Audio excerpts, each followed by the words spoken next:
Amén. Buenos días, hermanos.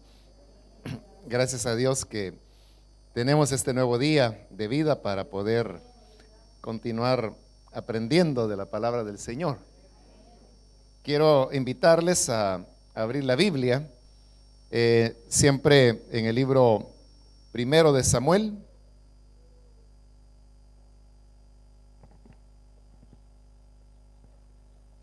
En esta ocasión busquemos el capítulo número 2.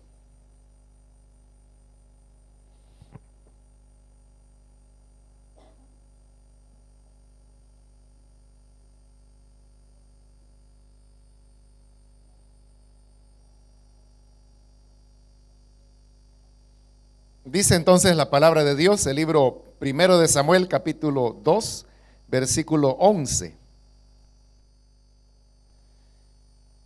Elcaná volvió a su casa en Ramá, pero el niño se quedó para servir al Señor bajo el cuidado del sacerdote Elí. Los hijos de Elí eran unos perversos que no tomaban en cuenta al Señor. La costumbre de estos sacerdotes era la siguiente: cuando alguien ofrecía un sacrificio, el asistente del sacerdote se presentaba con un tenedor grande en la mano y mientras se cocía la carne, metía el tenedor en la olla, en el caldero, en la cacerola o en la cazuela. Y el sacerdote tomaba para sí mismo todo lo que se enganchaba en el tenedor. De este modo trataban a todos los israelitas que iban a Silo. Además, antes de quemarse la grasa, solía llegar el ayudante del sacerdote para decirle al que estaba por ofrecer el sacrificio: dame carne para el asado del sacerdote, pues no te la va a aceptar cocida, sino cruda. Y si el hombre contestaba: espera que se queme la grasa como es debido, luego podrás tomar lo que desees, el asistente replicaba: no, dámela ahora mismo, de lo contrario, te la quito por la fuerza. Así que el pecado de estos hombres era gravísimo a los ojos del Señor, pues trataban con desprecio las ofrendas que le pertenecían. El niño Samuel, por su parte, vestido con un efod de lino, seguía sirviendo en la presencia del Señor. Cada año su madre le hacía una pequeña túnica y se la llevaba cuando iba con su esposo para ofrecer su sacrificio anual. Elí entonces bendecía a Elcaná y a su esposa, diciendo: que el Señor te conceda hijos de esta mujer, a cambio del niño que ella pidió para dedicárselo al Señor. Luego regresaban a su casa.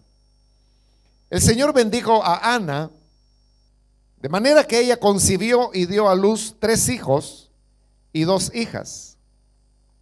Durante ese tiempo, Samuel crecía en la presencia del Señor. Elí era ya un anciano. Se enteró de todo lo que sus hijos le estaban haciendo al pueblo de Israel, incluso de que se acostaban con las mujeres que servían a la entrada del santuario. Les dijo: ¿por qué se comportan así? Todo el pueblo me habla de su mala conducta. No, hijos míos, no es nada bueno lo que se comenta en el pueblo del Señor. Si alguien peca contra otra persona, Dios le servirá de árbitro, pero si peca contra el Señor, ¿quién podrá interceder por él? No obstante, ellos no le hicieron caso a la advertencia de su padre, pues la voluntad del Señor era quitarles la vida.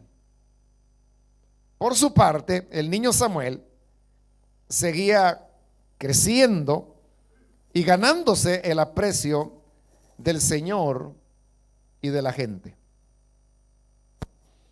Amén. Hasta ahí dejamos la lectura. Pueden tomar sus asientos, por favor.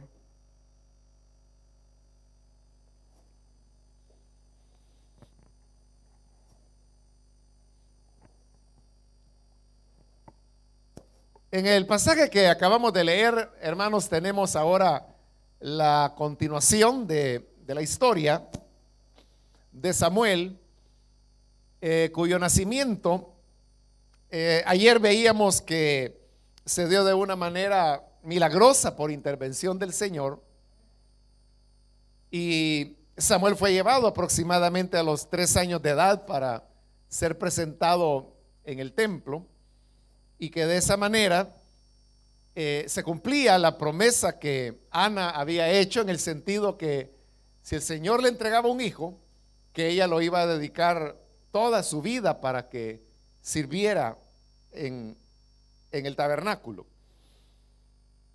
Así es como comienza la vida de Samuel, que luego se llegará a convertir en uno de los hombres más importantes en la historia de Israel, de tal manera que Samuel es mencionado por los profetas y se le pone a la altura de hombres como Daniel, como Abraham. Es decir, él es reconocido como un hombre insignia dentro de el desarrollo y la madurez espiritual de Israel. Pero cómo Samuel llegó a convertirse en ese hombre que ejerció la triple función de ser juez, de ser sacerdote y de ser profeta. De ser profeta en un momento de transición, cuando la costumbre en Israel había sido que a las personas que traían la palabra de Dios se les conocía con el nombre de videntes. Pero Samuel es el primero que recibe el título de profeta. Es decir, que se le reconoce ya como un hombre que expresaba la voluntad de Dios, pero la expresaba de una manera permanente, no como el vidente, que era eso, que tenía ciertos momentos estáticos donde entendía la voluntad de Dios y podía decir a las personas: esto es lo que Dios desea, o esto es lo que Dios recomienda. El profeta era alguien que encarnaba permanentemente la palabra de Dios, y no solamente hablaba en momentos de éxtasis espiritual, sino que era una vivencia y una conciencia permanente de cuál era la voluntad de Dios en determinados momentos. De manera que el profeta tiene la peculiaridad que es difícil distinguir cuándo está hablando él y cuándo es Dios el que está hablando a través de él. Es más, cuando Dios habla a través del profeta, da la impresión que es el profeta el que está hablando, y que Dios lo que hace es respaldar la palabra que el profeta ha hablado. En el caso del vidente, era como determinados momentos de iluminación, y en esa iluminación es cuando las personas podían preguntar o consultar, y sobre esa base venía la respuesta del Señor. Entonces ese es Samuel, de quien estamos hablando, que llega a inaugurar esta nueva era de los hombres de Dios, que serán conocidos precisamente como los profetas. Ahora, es fácil, hermanos, llegar a reconocer a determinado ser humano que Dios ha exaltado, como en el caso de Samuel, y que lo lleva a un reconocimiento absoluto. O sea, dice que todo Israel, de norte a sur, todos reconocían que Samuel era un profeta del Señor. Y llegó a ser tan respetado Samuel, que incluso el primer rey que hubo, Saúl, fue alguien que le temía, le tenía temor a Samuel, aun cuando Samuel era ya un anciano en esa época. Y Saúl, por su lado, pues era el rey, él tenía poder político, económico, militar, pero aún así él temía a las palabras que Samuel podía hablar. La relación con David fue ya un poco más distante, por el hecho de que David andaba huyendo y Samuel muere antes que David pueda convertirse en el nuevo rey, de manera que David no tiene la oportunidad de relacionarse de una manera muy estrecha con Samuel. Pero le decía que ver a un hombre así es algo que casi cualquier persona desearía y dijera: qué hombre de Dios. Y yo creo que cualquiera de nosotros diríamos: verdaderamente Dios hizo cosas extraordinarias con Samuel. Lo que no tenemos en cuenta muchas veces es el camino que estas personas tuvieron que seguir para llegar a donde llegaron o para ser lo que fueron. Porque ellos no nacieron siendo grandes hombres de Dios, sino que hubo procesos que se dieron en sus vidas, a través de los cuales ellos fueron paulatinamente madurando, creciendo, desarrollándose. En ese proceso hay errores, hay equivocaciones, hay faltas que se cometen, pero cuando Dios ha tomado a una persona, esta persona va caminando, pero también hay un precio que se tiene que pagar para poder llegar a determinada situación. Entonces, como eso es algo que no es visible, porque como es un proceso y que duró años, entonces las personas no lo ven. Lo que ven es la expresión terminada ya. O sea, lo que uno ve es el Samuel maduro, el que la palabra que decía Dios la respaldaba, palabra que hablaba, era palabra que no fallaba, que era capaz de hacer que los cielos tronaran, que Dios mostrara su disgusto con el pueblo, que él pudiera decir específicamente cosas muy detalladas, como la ocasión cuando Saúl buscaba las asnas de su padre que se habían extraviado, y entonces Samuel viene y le dice no lo de las asnas, sino que lo que verdaderamente a Dios le importaba, y le dice que lo mejor de Israel va a ser para él y que tiene que permanecer con él, y que el día siguiente lo va a bendecir y le va a explicar lo que le va a ocurrir. Y de paso, con respecto a las asnas, olvídate, porque ya tu padre las encontró, así que no te preocupes por las asnas, porque Dios tiene algo para ti mejor. Y el día siguiente, cuando ya Samuel lo despide, le dice todo lo que le va a pasar en el camino, lo que la gente le va a decir, a el grupo de jóvenes que van a encontrar, donde Saúl también va a ser ungido con el Espíritu de Dios.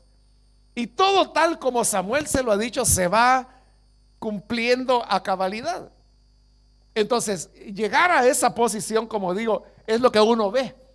Y entonces cuando uno ve eso, uno dice: pero qué tremenda era la vida de Samuel, que Dios le hablaba y Samuel podía tener total certeza de lo que Dios quería y poderlo comunicar a las personas y decirle: esto va a pasar, irás por el camino, te va a ocurrir así. Y exactamente como él lo había dicho, es como sucede en el caso de Saúl. Y uno se pregunta: ¿cómo Samuel sabía de las asnas? Y peor, ¿cómo sabía que las asnas habían sido ya encontradas? Era porque Dios le mostraba todas estas cosas, porque no hay nada que esté escondido para Dios.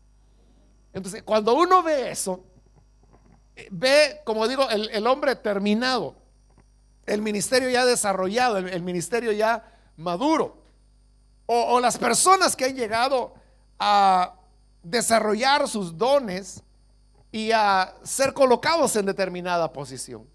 Eso es lo que uno ve, pero repito, lo que no ve es el proceso que vino detrás, porque en primer lugar es ese, es un proceso que dura años. Y en segundo lugar, aun cuando la persona haya estado al lado de ese a quien Dios prepara, uno puede decir: no, si yo a este predicador lo conozco desde que era un jovencito, o lo conozco desde que era niño. O sea, eso puede ser verdad, pero el conocerlo, lo que quiere decir esta persona es que lo ha visto a lo largo de años, y que llegaba a la iglesia y que tenía 8 años y que luego llegó a 12 años y que luego tuvo 16 y que luego 20. O sea, eso es lo que él ha visto. Pero los procesos que se vivieron durante ese tiempo es lo que la persona no desconoce por completo. Y eso es lo que lleva a que las personas se pregunten, bueno, ¿y cómo es que Dios preparó a esta persona de la manera que lo hizo? Parecido a lo que ocurrió con Jesús, que había vivido en Nazaret. Jesús se va y luego vuelve, y cuando vuelve la fama ya viene con él, que le daba la vista a los ciegos, que hacía hablar a los mudos, que limpiaba a los leprosos. Y cuando regresa a Nazaret y ven el poder que está con él y las palabras de sabiduría con las cuales habla, entonces los vecinos se comienzan a preguntar, bueno, ¿y qué no es este Jesús? El hijo del carpintero, el hijo de María, sus hermanos, sus hermanas no están con nosotros. Entonces, el punto era cómo se explica que si él ha sido el vecino, el que habían visto desde niño crecer y ahora era un hombre, y ven toda la sabiduría y el poder que estaba en él, nos explicaban cómo pasó eso, y lo habían visto todo el tiempo. Era porque desconocían el proceso que Dios había llevado con el Señor Jesús para convertirlo en el Cristo, en el ungido, como era ya en ese momento. Habían cosas que los vecinos no sabían. Ellos veían a María, veían los otros hijos e hijas que había tenido y lo veían como una familia, pero detrás de esa familia habían procesos que ellos desconocían, como el hecho del nacimiento de Jesús, que María era una virgen cuando se vio que había concebido del Espíritu Santo. Eso no lo sabía la gente. Entonces, a ese tipo de cosas es a las que me refiero cuando digo que los procesos son desconocidos. Entonces, ¿qué es lo que lleva a Samuel, o cuáles son los elementos que lo llevan a convertirse en el hombre que llegó a ser? Lo podemos ver en el pasaje que hemos leído a través de las referencias que ahí se nos hacen y que van alrededor de la palabra crecer, porque utiliza el verbo crecer, pero lo va relacionando con Samuel, el cual ciertamente va creciendo, y va creciendo no solo físicamente, lo cual veremos en el pasaje que es muy evidente, sino que también hay un crecimiento que se va dando en ese proceso del cual estamos hablando. Todo comienza en el versículo 11, cuando dice que Elcaná, su padre, vuelve a su casa en Ramá, pero el niño, porque era un niño de 3 años, se quedó para servir al Señor bajo el cuidado del sacerdote Elí. Entonces, en un primer momento, aquí tenemos cómo Samuel comienza su proceso de formación, y se nos dice claramente que primero él era un niño, y en segundo lugar que estaba bajo el cuidado del sacerdote Elí.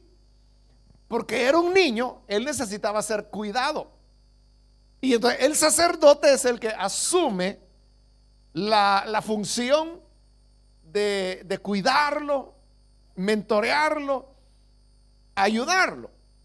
Entonces todo el proceso comienza con un inicio muy humilde, muy sencillo. Porque si nos preguntamos, ¿qué es lo que un niño de 3 años puede hacer? O sea, son cosas muy pequeñas, ¿no? Quizás alcanzar algo que se necesitaba en el santuario del Señor, abrir una puerta o cerrar la puerta, cambiar los panes, o tal vez traer incienso, quizá sacudir una cortina. Y quizás ese sacudir la cortina, por su corta estatura, un niño de 3 años no lo pudiera hacer. Pero entonces vemos que eran cosas muy, muy limitadas. Pero ahí es donde comienza la formación de Samuel. Esto significa que no debemos, hermanos, despreciar los pequeños orígenes, y que las asignaciones que se nos dan, por sencillas que sean, deben ser apreciadas y realizadas con todo el corazón.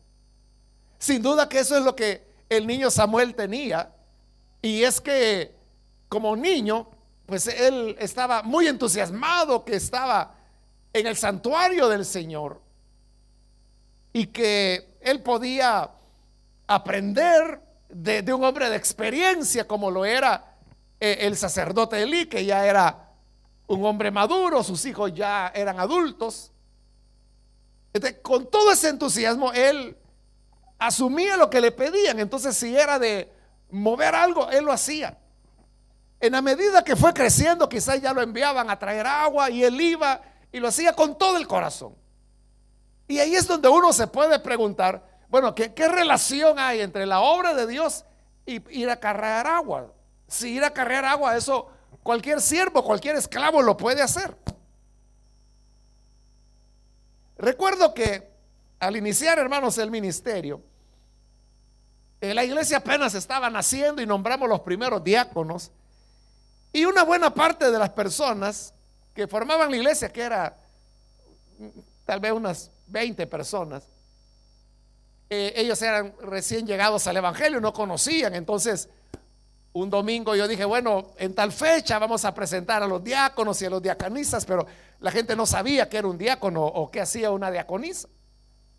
Hasta que llegó la fecha y entonces me recuerdo un matrimonio joven y la hermana contenta porque su esposo había sido nombrado diácono, fue de los primeros diáconos que hubo en la iglesia, y mandó a hacer su uniforme y él estaba contento de servir. Y luego recuerdo las primeras asignaciones y en particular este hermano, el primer día que ya le tocó servir como diácono, la función de él era estar en la puerta y dar la bienvenida a las personas que estaban llegando a la iglesia. El hermano lo hizo con todo su corazón porque él estaba en su primer amor, deseoso de hacer las cosas de Dios. Pero la esposa de él, que ella no tenía un privilegio, yo recuerdo que yo creo que lo hizo a propósito para que yo la escuchara, y ella lo que dijo fue, ese no es ningún privilegio, dijo, si estar parado ahí en la puerta, eso cualquiera lo puede hacer, para eso no se necesita ser diácono. Y yo creo que ella tenía razón. O sea, no se necesita ser diácono para estar en una puerta y darle la bienvenida a las personas. Cualquiera que tenga un poquito de educación, uno le puede decir, mire, párese aquí, a cada persona que vaya entrando, salúdelo y dele la bienvenida. Yo creo que cualquiera que tiene dos dedos de frente entiende eso y lo puede hacer. Pero la cuestión es que esos son los inicios. O sea, esos son los procesos de Dios. Por eso digo, uno no debe despreciar los inicios humildes. Entonces, lo que el niño Samuel podía hacer era muy poco. Se podría decir que eran labores puramente caseras. Él en ese momento no tenía funciones que pudiera desempeñar porque eso era algo muy sagrado. Era el sacerdote nada más el que podía, por ejemplo, tocar los sacrificios, realizar los sacrificios. Las ofrendas eran sagradas. Entonces, eran cosas que Samuel era de la tribu de Leví, su padre era de la tribu de Leví, por lo tanto él estaba facultado para ser un asistente, pero él no era el sumo sacerdote. Después le va a tocar asumir la responsabilidad porque Dios mata al sumo sacerdote y a sus hijos. A él le toca asumirlo, pero en este momento él es un niño y el sacerdote en funciones es Elí. Entonces, él no tenía acceso a lo que era propiamente el culto a Dios, sino que era un asistente. Entonces, como asistentes, a nosotros se nos pueden pedir funciones, hermanos, que como digo, cualquiera puede hacer. Quizá barrer el edificio de la iglesia, quizá arreglar algo que está mal, mover las sillas, ordenarlas. Pero la cuestión es que cuando hacemos eso y lo hacemos con todo el corazón, es los inicios que dan paso a un proceso que ahí está comenzando. Entonces nunca debemos despreciar los pequeños servicios que son humildes y que uno puede decir, bueno, esto cualquiera lo puede hacer, y es verdad. Cualquiera puede estar allá en la calle diciéndole a los hermanos dónde aparcar los vehículos. Cualquiera puede acomodar a las personas y decirle, mire, pase, aquí adelante hay una silla para usted. Cualquiera lo puede hacer. Pero el punto es que el que está en un proceso de Dios, para él no es una tarea.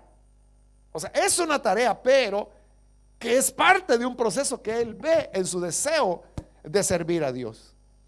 Ahora, el otro elemento es que dice que estaba bajo el cuidado del sacerdote Elí. Pero Elí era un hombre que estaba en decadencia. Lo vimos ya cuando él no supo distinguir entre una mujer que oraba con pasión a Dios y una mujer ebria. O sea, él era incapaz de distinguir la diferencia. Y en el pasaje que hemos leído encontramos que él paulatinamente va abandonando las funciones sacerdotales y se las va delegando a sus hijos, Ofni y Finés. Pero sus hijos eran una desgracia, eran, como dice ahí, extremadamente perversos a los ojos de Dios. Estaban haciendo las cosas muy mal. Y al cuidado de ese hombre era que estaba Samuel. Sí, al cuidado de ese hombre era. Entonces, ¿qué podía un niño como Samuel aprender de un, llamémoslo así, ministro en decadencia? Pero la cuestión es que de él estaba aprendiendo, porque dice que estaba bajo su cuidado. Esto significa que en un primer momento del proceso de formación, uno debe aprender de las demás personas. Estas personas pudiera ser el caso como el de Elí, que están en decadencia, pero siempre hay algo que podemos aprender. Si uno dijera de los fariseos, de los escribas, de los saduceos, había algo que se pudiera aprender, o eran ellos hipócritas, y como Jesús lo dijo en una ocasión, guárdense de la levadura de los fariseos. Los discípulos no entendieron, entonces Jesús tuvo que explicarles, me refiero a la hipocresía, cuídense de la hipocresía de ellos. Entonces, si había que cuidarse de ellos, ¿se podía aprender algo de estas personas? Jesús dijo que sí se podía aprender de ellos. Él dijo, todo lo que ellos enseñen, ustedes háganlo, pero no hagan las cosas que ellos hacen. Reciban lo que enseñan, pero no lo que hacen, porque enseñan una cosa pero viven otra. Por eso eran hipócritas, porque enseñaban la verdad pero vivían la mentira. Entonces, por eso el Señor se paró y dijo, ustedes todo lo que digan, háganlo, porque están diciendo la verdad, pero no actúen como ellos actúan, porque son hipócritas. Entonces significa que sí se podía aprender de ellos. Y Jesús dijo, cuando ellos enseñen, óiganlos. Entonces, fariseo para nosotros es un equivalente de hipocresía. Decir fariseo o decirle, mire, ese hermano es un fariseo, uno entiende que es un hipócrita. En eso se ha convertido la palabra fariseo. Pero el Señor dijo que había algo que aprender de él. El problema es cuando nosotros consideramos que no podemos aprender nada de nadie, y entonces decimos, no, si a mí el Señor es el que me enseña, algo así como Pablo, ¿verdad? El evangelio que yo tengo no lo he aprendido de hombre, sino que es del Señor. Pero usualmente no es así. Pablo fue una excepción, precisamente porque, como él lo dice, fue el perito arquitecto de la iglesia. Él no podía aprender el evangelio porque no había evangelio. A alguien Dios tenía que revelárselo, y fue a él. Alguien tenía que ser el iniciador. Pero iniciadas las cosas, como ahora están iniciadas, entonces nosotros debemos aprender y valorar las cosas que las personas tienen. Probablemente al principio uno comete el error de tomar lo bueno, pero también lo malo de la persona, porque los ministros ejercen una influencia muy grande, que aunque no digan, mire, haga las cosas como yo las hago, su influencia es tal que las personas tienden a hacerlo.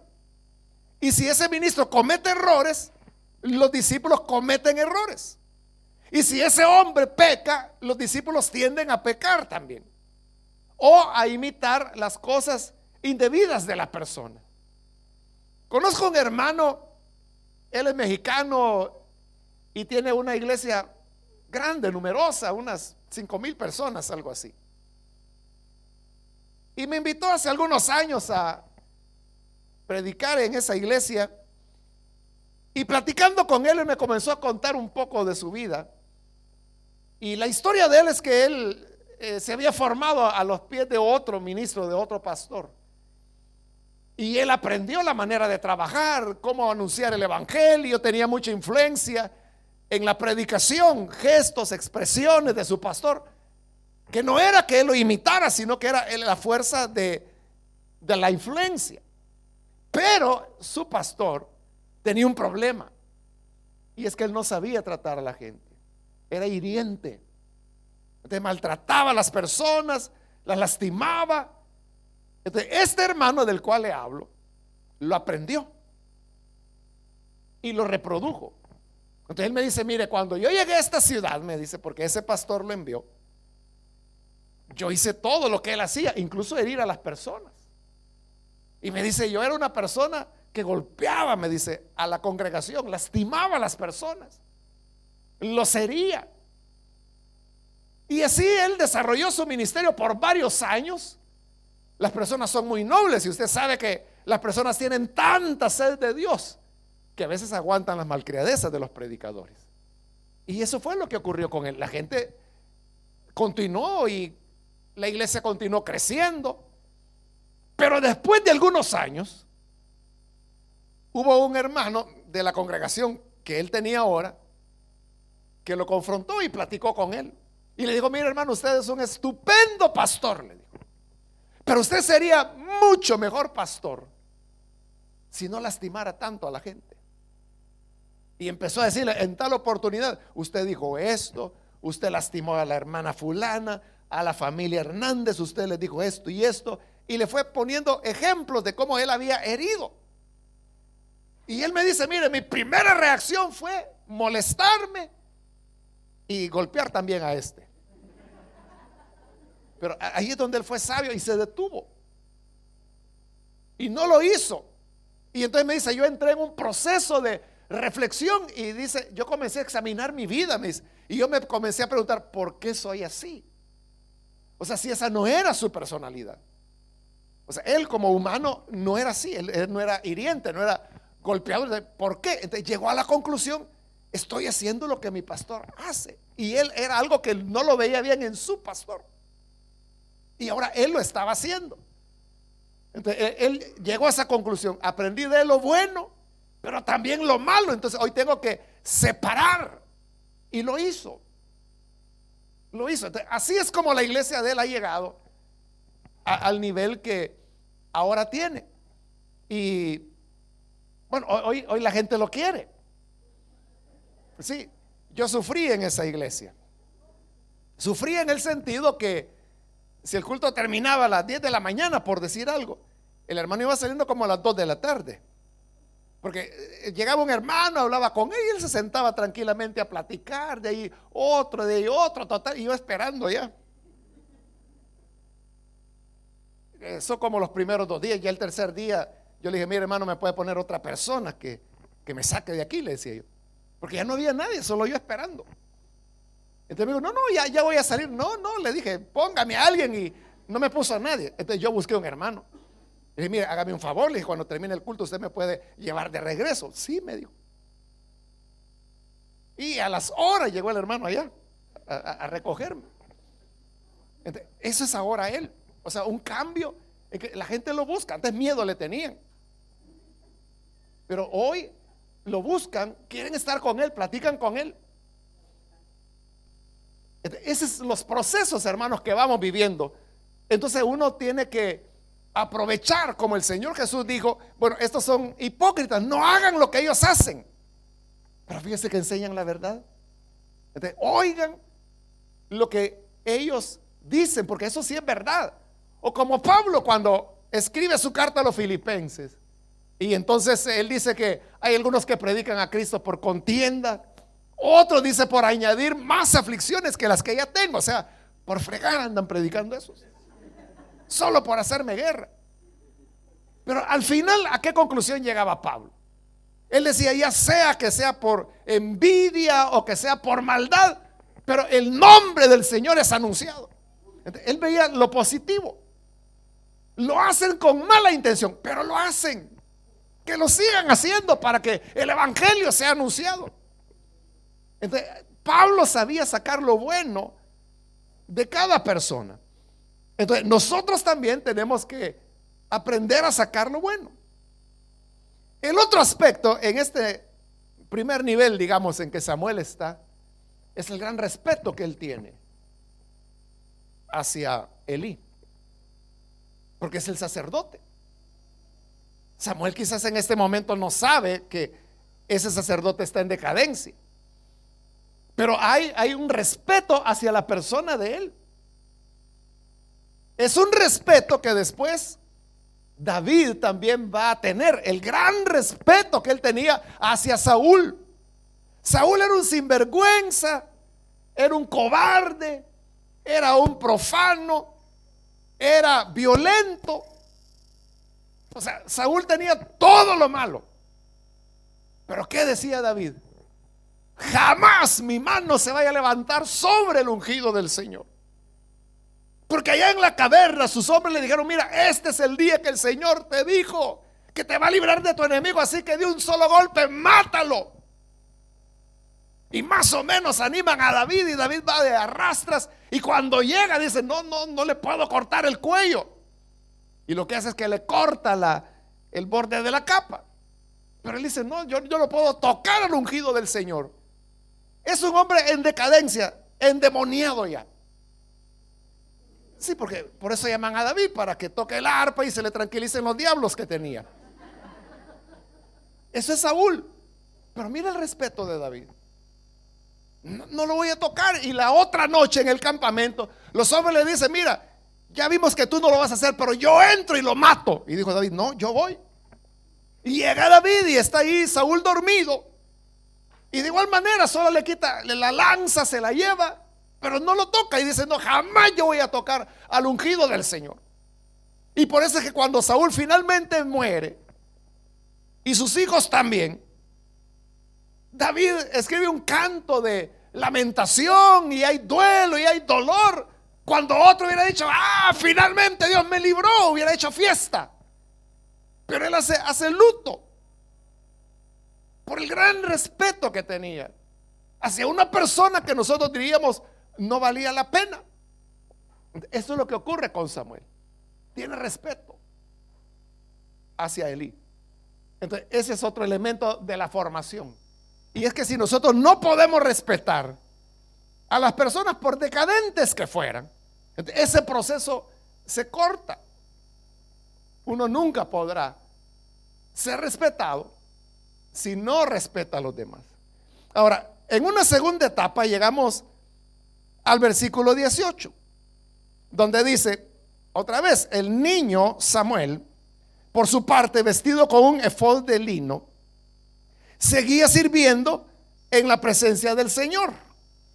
Y en el siguiente versículo se nos dice que su madre, Ana, cada año le llevaba un vestido nuevo. Se lo llevaba porque el niño estaba creciendo. Ya no le quedaba la ropita del año anterior. Tenía que llevarle otra muda. Cada año le llevaba una nueva muda, porque ahora Samuel ya es un niño de 12 años, 13 años, está creciendo rápidamente. Y hay que llevarle ropa cada nuevo año. Pero mire ahora el cambio. Si en el 11 se ha dicho que el niño servía bajo el cuidado del sacerdote Elí, hoy en el 18 dice que sirve, pero en la presencia del Señor. Hoy ya cambió. Ya el proceso continúa. Ya no es que él está siendo formado y cuidado por Elí, porque él ya es un puber o un preadolescente o adolescente. Hoy ya depende de Dios. Entonces, en el desarrollo, en el proceso del crecimiento, hay un momento en que las personas tenemos que desarrollar nuestra relación propia con el Señor. Obviamente no es que uno va a desechar la amistad y la comunión con los hermanos, pero hay un momento en que la persona debe desarrollar su propia relación con Dios. Una relación que se da a través de la oración, de la dependencia de la palabra, aprendiendo a decidir. Hay personas que no pueden, no saben cómo depender de Dios y cómo tener respuestas de Él. Y son las personas que todo el tiempo andan buscando que sea uno el que decida por ellos. Entonces viene que dice: hermano, tengo esta situación, ¿qué debo hacer? De cuando le dicen ¿qué debo hacer?, lo que están haciendo es que le están tirando a uno la pelota. Uno es el que tiene que decir: mire, haga esto. Uno está decidiendo por ellos. Y el que le dice eso, haga esto o le conviene esto otro, está haciendo mal, porque lo está dejando inválido siempre. No lo está ayudando. Ahí en México hay una campaña contra los niños de la calle, de cómo sacarlos de la calle. Y estos niños se ponen en las avenidas principales donde están los semáforos, y cuando los vehículos paran, ahí los niños aprovechan para pedir limosna. Entonces, allí en esas esquinas, el gobierno mexicano pone grandes carteles para los que llevan los vehículos, y donde dice: si tú le das a un niño de la calle, lo dejas en la calle. Es una verdad, ¿no? O sea, cada vez que un conductor dice: ay, pobrecito el niño, y le da dinero, lo estimula a que siga en la calle. Por eso es que el niño de la calle es tan difícil de trabajar, porque quiere estar en la calle. O sea, no quiere otra forma de vida, porque es muy fácil para ellos. Entonces, igual es cuando viene una persona y dice: hermano, ¿qué hago? Y usted le dice y decide por él, lo deja en la calle. O sea, esa persona no va a aprender. Entonces, lo que uno debe hacer es pregúntele a Dios. Esa es muy buena pregunta, hermano. Hágasela al Señor, que Él le responda. Y allí es donde muchas veces la gente dice: ¿y cómo Dios me va a hablar? O sea, esa pregunta ningún cristiano debería hacer. Pero ¿qué ocurre cuando un cristiano pregunta: ¿y cómo voy a saber la voluntad de Dios? Eso habla que ese creyente está en pañales.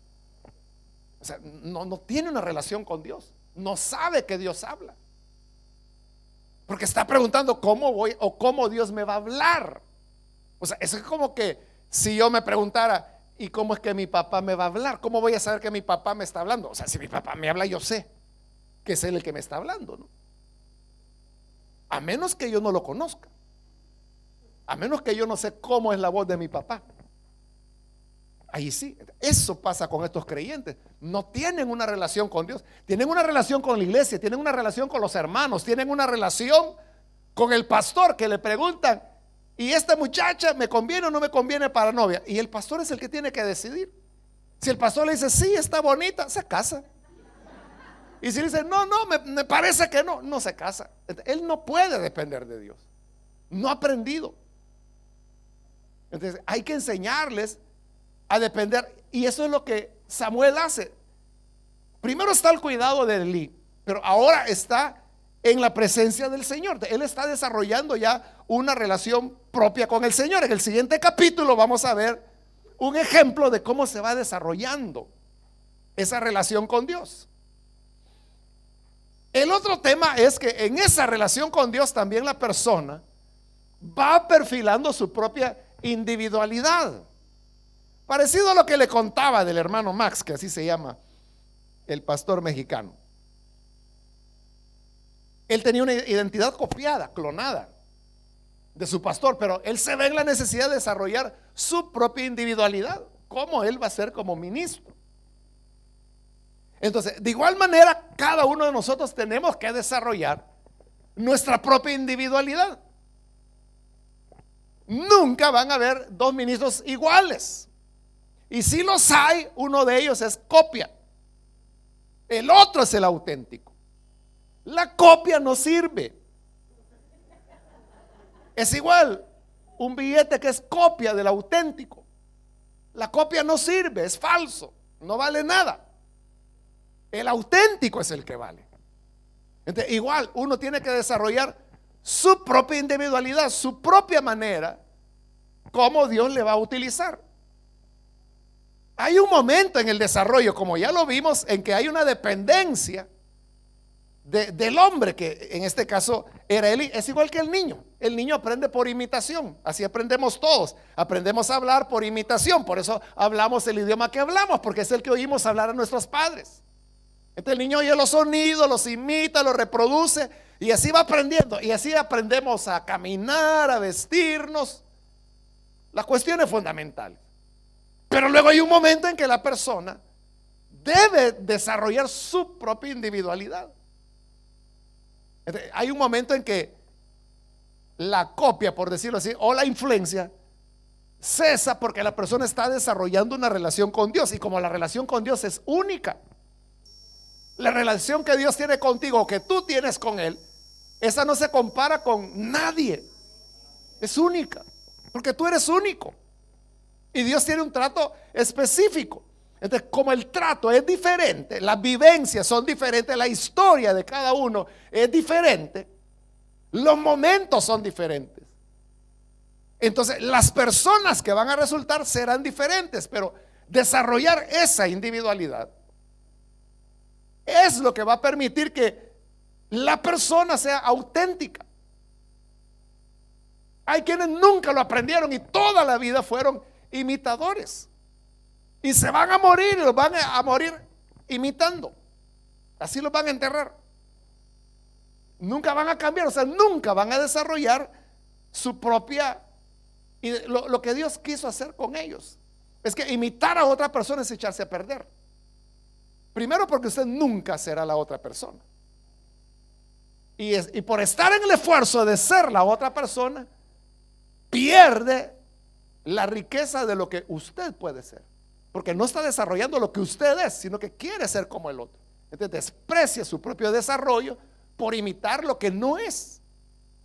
Entonces, por eso digo, el que nunca pasa a la siguiente etapa de una dependencia de Dios y un desarrollo de su propia identidad, es alguien que se va a quedar muy estéril. Y luego está el elemento de una dependencia de Dios, que es menos del hombre, más de Dios. Entonces, en la dependencia de Dios, lo que la persona hace es que aprende a ser guiado por Dios, que Dios le indique las cosas que debe hacer, aprender a tener una relación con Él. Eso es lo que es el segundo momento, digamos, en la vida de Samuel. Un Samuel que ya está creciendo, que necesita que cada año le lleven ropa nueva. Es como la segunda etapa del desarrollo de lo que decíamos al principio, cómo los hombres llegan a ser hombres de Dios. Hay una historia, y la historia es esta, en que la persona tiene que aprender a relacionarse con Dios de manera personal, saber cómo Dios habla, cómo Dios dirige, cómo Dios redarguye, cómo Dios orienta. Luego hay un tercer momento, y este lo vamos a encontrar en el versículo 26.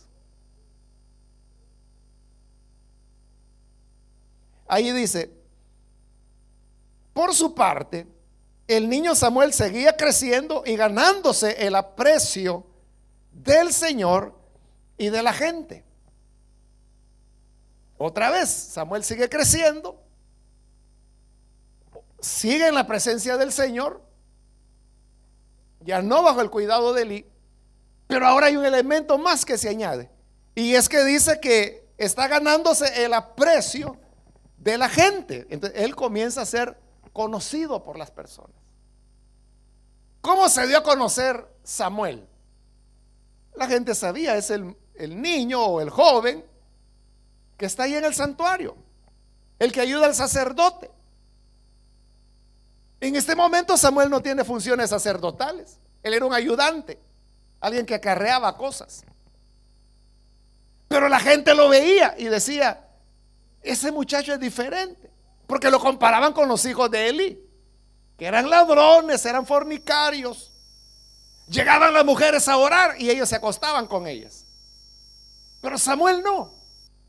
Entonces, él era diferente, era íntegro. Entonces, la gente comenzó a notarlo. Comenzó a ganarse el corazón de la gente. Y la gente comenzó a decir: qué buen muchacho.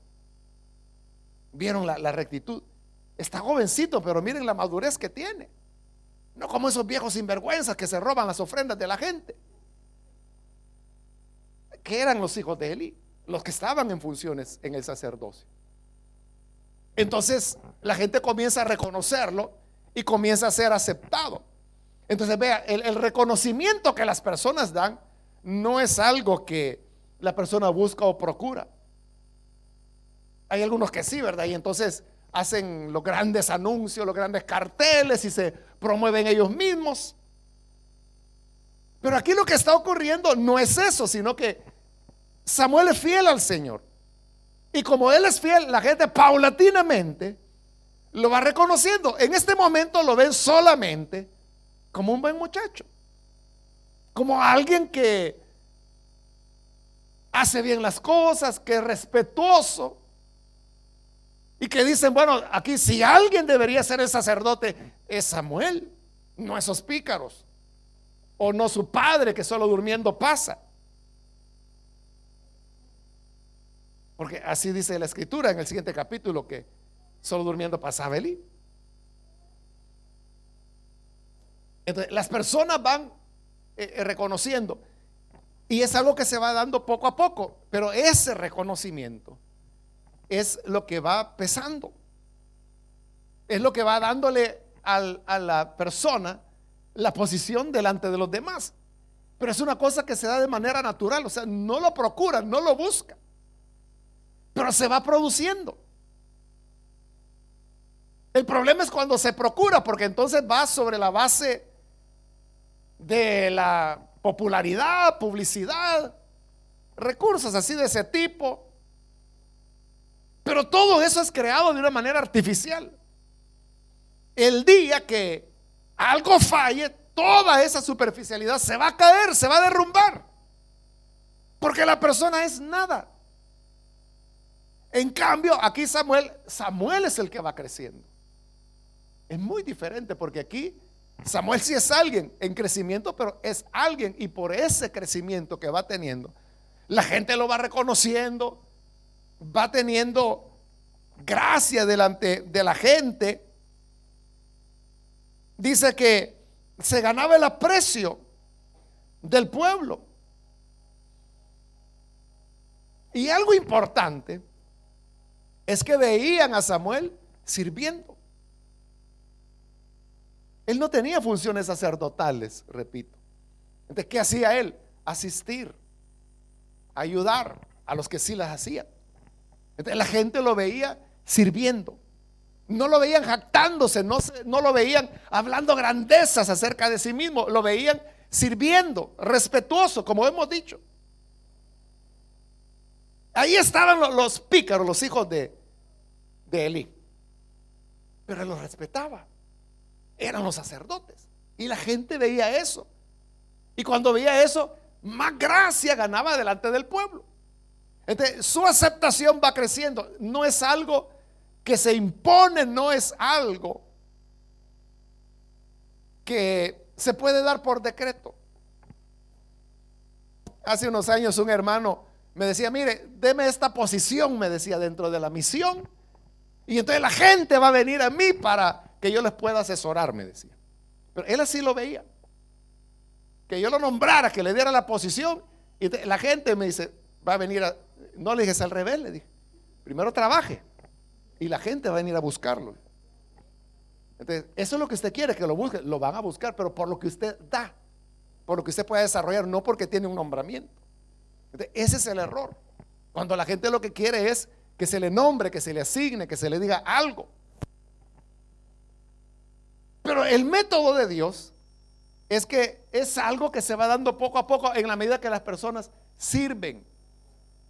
Si servimos, nos vamos ganando el favor de la gente.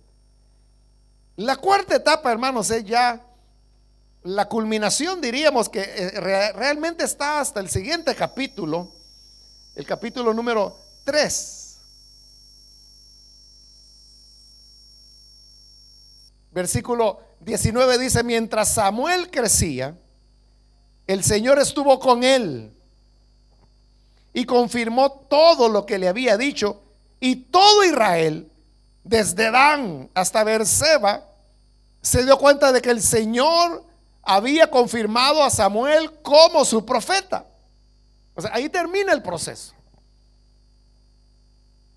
Él sigue creciendo, pero también ha crecido su proceso, su madurez. Entonces dice que todo Israel, desde Dan hasta Beerseba, es decir, desde la frontera norte hasta la frontera sur, todo Israel sabía que Dios lo había dado por profeta. ¿Cómo lo logró? Porque Samuel andaba repartiendo tarjetas de presentación donde decía: Samuel, hijo del Cana, profeta, servicio a las 24 horas. O sea, no fue así, sino que se dio el proceso que hemos mencionado, pero la culminación del proceso es: él es un profeta de Dios. Y también porque la palabra que hablaba, dice, el Señor la cumplía toda. O sea, ese es el mayor respaldo que cualquier profeta pueda tener, y la palabra de Dios lo presenta como la prueba del profeta. ¿Cómo saber si un profeta es falso o verdadero? Si lo que dice se cumple, es verdadero.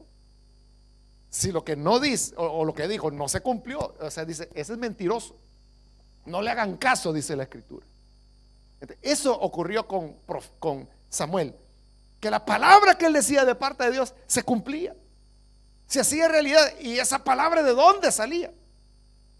Salía, hermanos, de la relación que él había desarrollado a través de todo este proceso, la relación con Dios, mientras otros todavía se estaban preguntando: ¿y cómo será eso de oír la voz de Dios?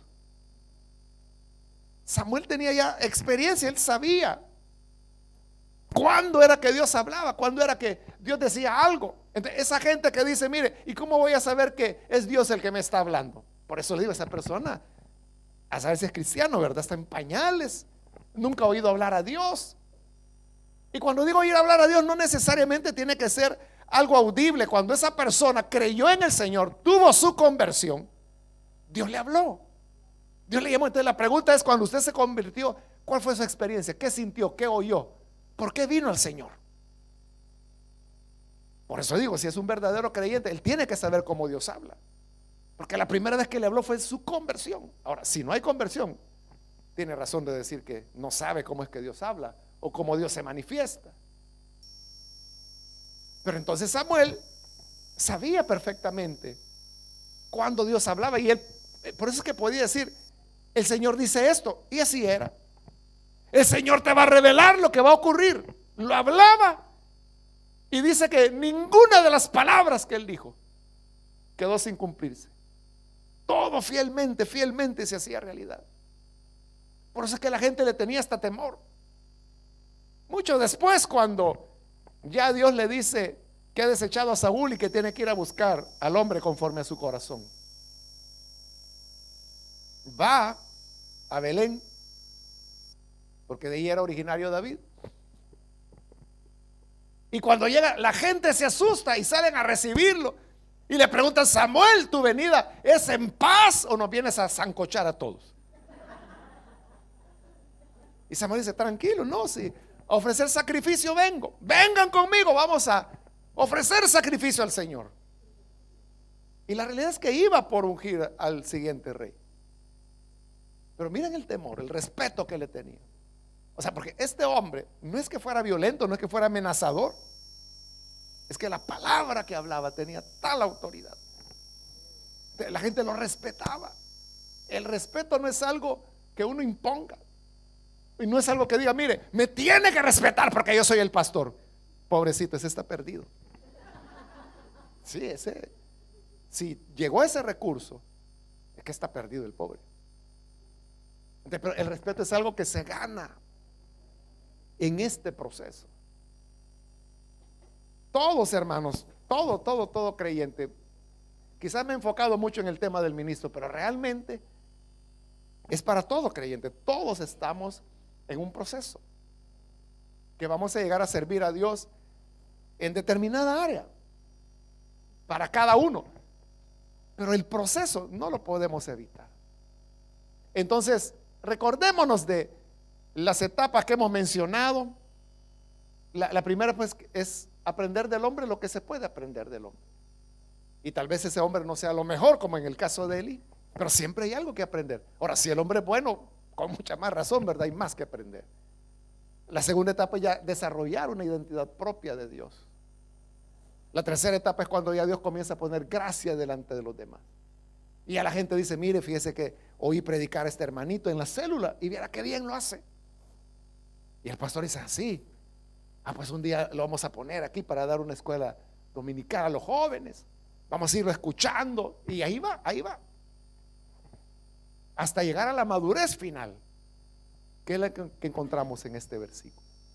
Entonces, de nosotros, hermanos, debe existir un anhelo que Dios nos modele, que Dios nos lleve por ese proceso, que no es fácil, porque ya comienza en los orígenes sencillos, humildes, pero son los que van formándonos y nos van enseñando la forma de hacer la obra de Dios. Vamos a orar para que el Señor nos ayude y que también podamos nosotros ser modelados en estos procesos que Él desarrolla. Padre, te damos las gracias porque a través de tu palabra nos damos cuenta que tú permanentemente nos estás formando y que tú nos tomas desde las funciones más humildes, más sencillas, que cualquier otro pudiera hacer. Pero ahora hemos aprendido que estas son la manera como tú vas formando a las personas que usarás. Queremos, Señor,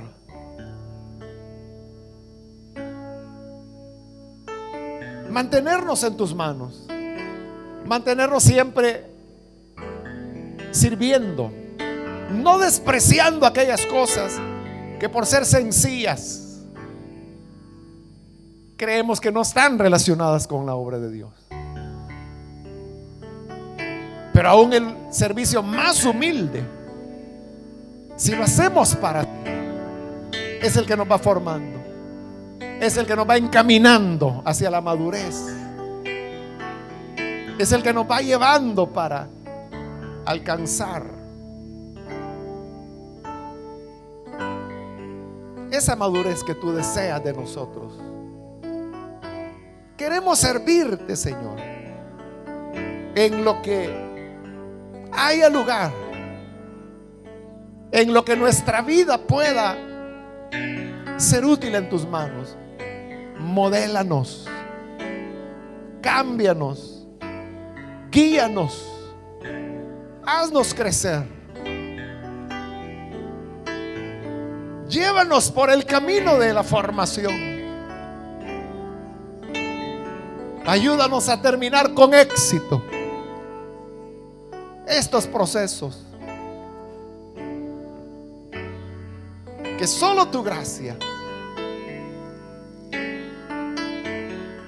y tu misericordia nos pueden otorgar. Bendice a cada hermano y hermana, y en la función que tienen dentro de la iglesia, por humilde que sea, que haya un anhelo de hacerlo,